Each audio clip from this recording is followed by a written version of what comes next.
All right, you're going to want to have gotten out of Google Classroom, opened up your own copy of the 21st Century Vocab. All right, and we're going to go ahead and get started with our 21st Century Vocabulary. Please put your name on your own copy of your sheet because I will be having you submit and be looking at these for time to time. And at the end of a unit, they will be part of a grade. So you want to make sure that you're filling everything in.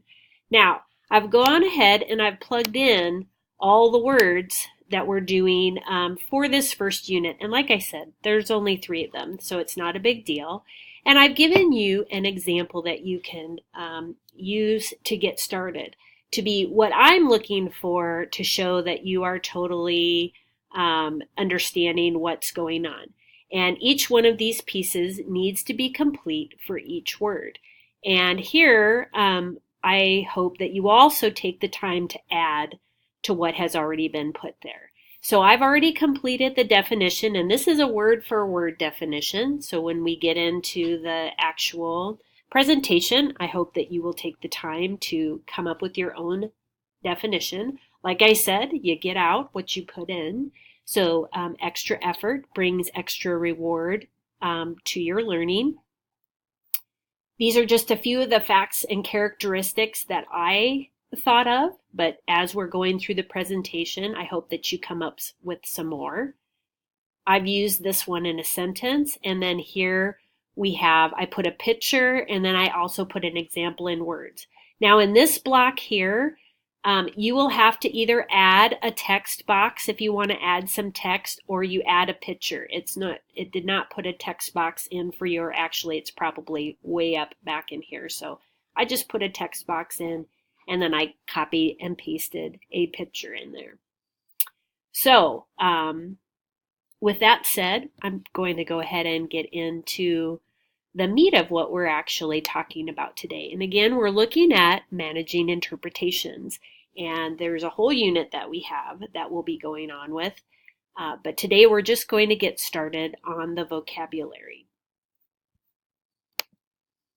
Perception and perceive are the 2 words that we're looking at. So I'd like you to think about right now what you already know about the word perception.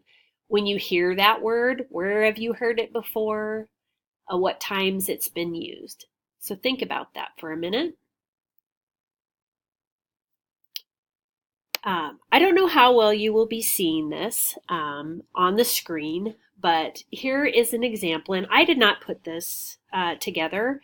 A counterpart of mine did, but I thought it was pretty funny.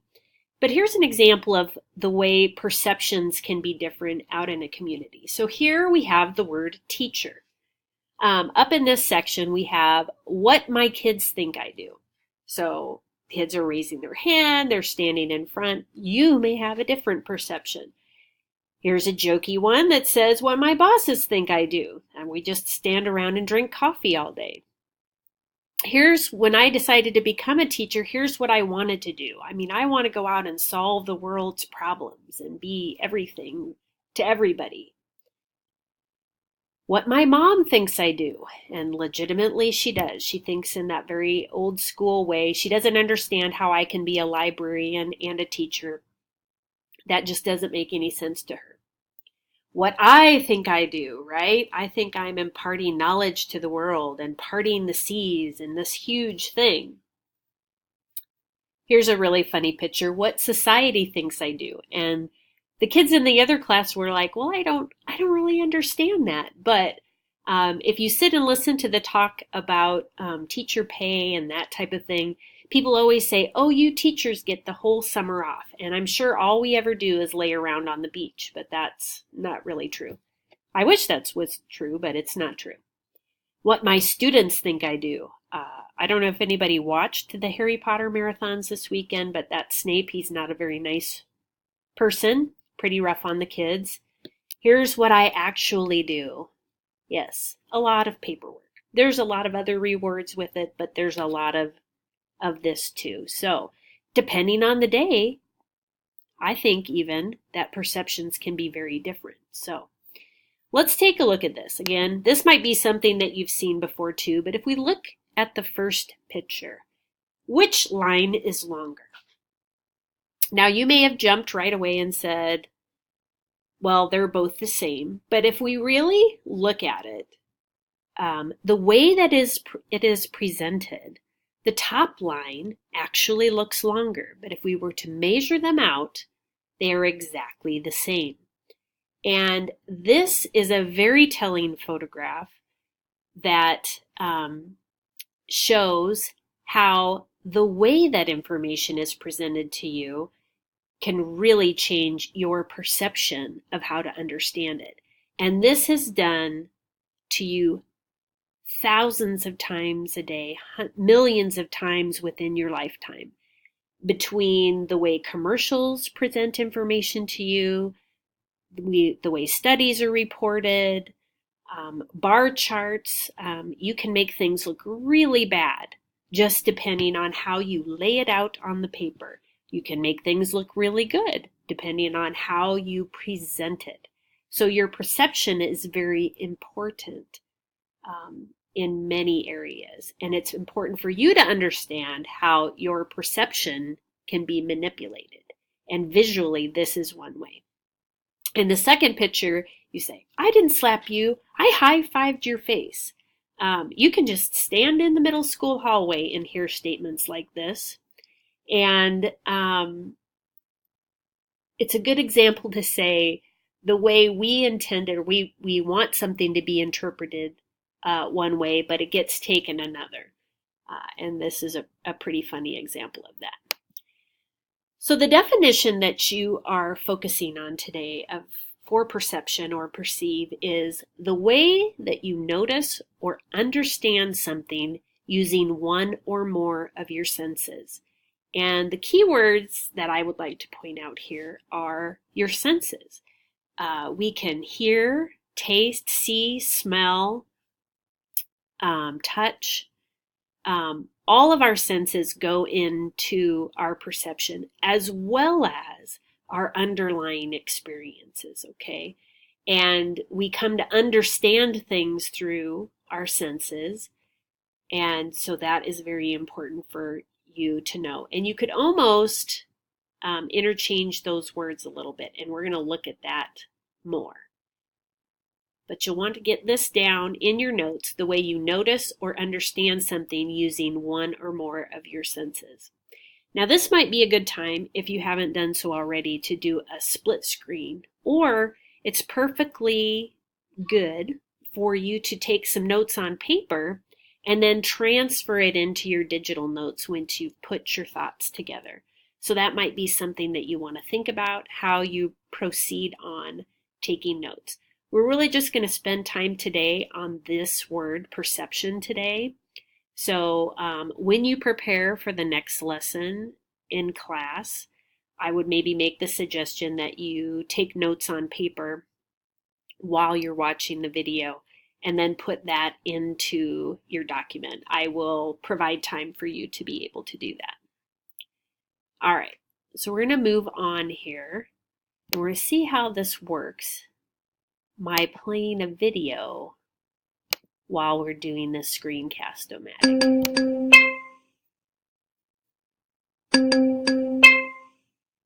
Okay, so I can't make it bigger. Hey, you got it down. Come on.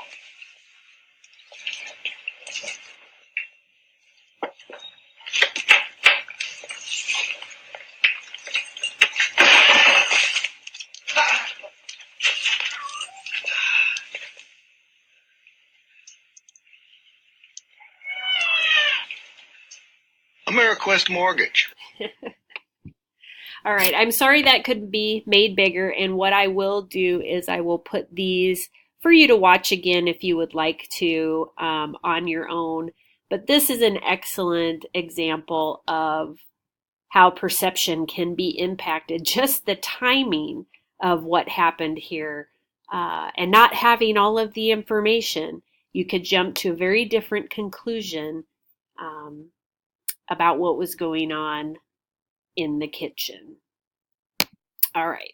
As we talked about earlier, there were some using different words is important to your understanding. Coming up with synonyms, words that are similar. So synonyms of perception or perceive are awareness.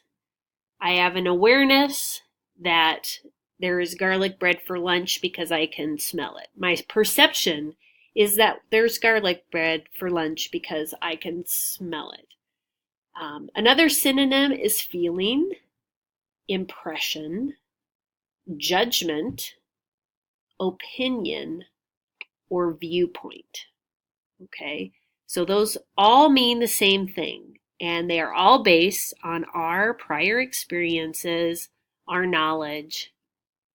It's how we make decisions sometimes, right, wrong, or indifferent, as we just saw in that video. Now, antonyms are the opposite. So a misconception, which we will also be talking about later, or a misunderstanding are the opposite of perception.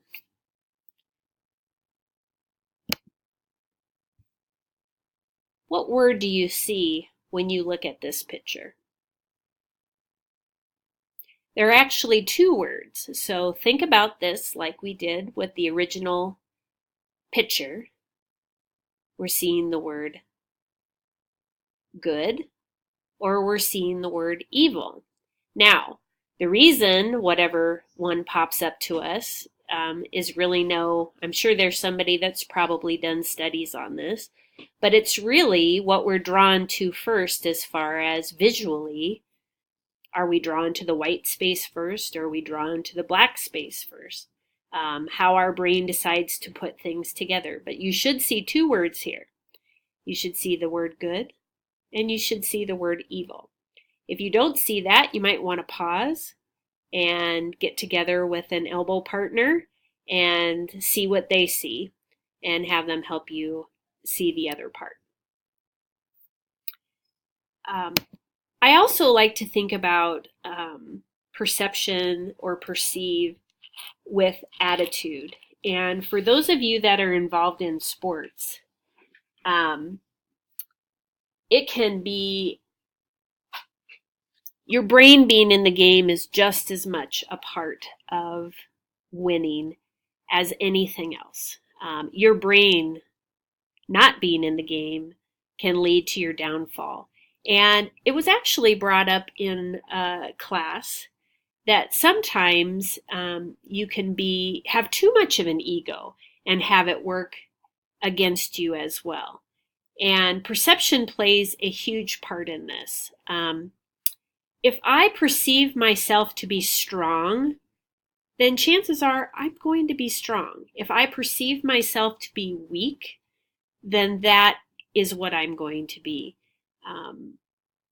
If you've heard the terminology of a self-fulfilling prophecy. So I want you to think about that in the context of when you walk into class or you walk out onto the field. So much of what we do is a head game, and we can be our worst enemies. And so how we think about things when we walk into them makes a huge difference in possibly what the outcome is going to be, whether it's going to be positive or negative. So that is something to think about, and that we will be talking more about later on. All right, our next section is going to be on interpretation, and so I'm going to stop that here, and we will pick up with that in our next session. You want to use this time now to go back and take a look at your definitions. Make sure you have, if you want to change the picture, make it your own. Put your own words in or your own ideas in so that you have a strong understanding of what the word perception is, and then we'll pick up in our next class session.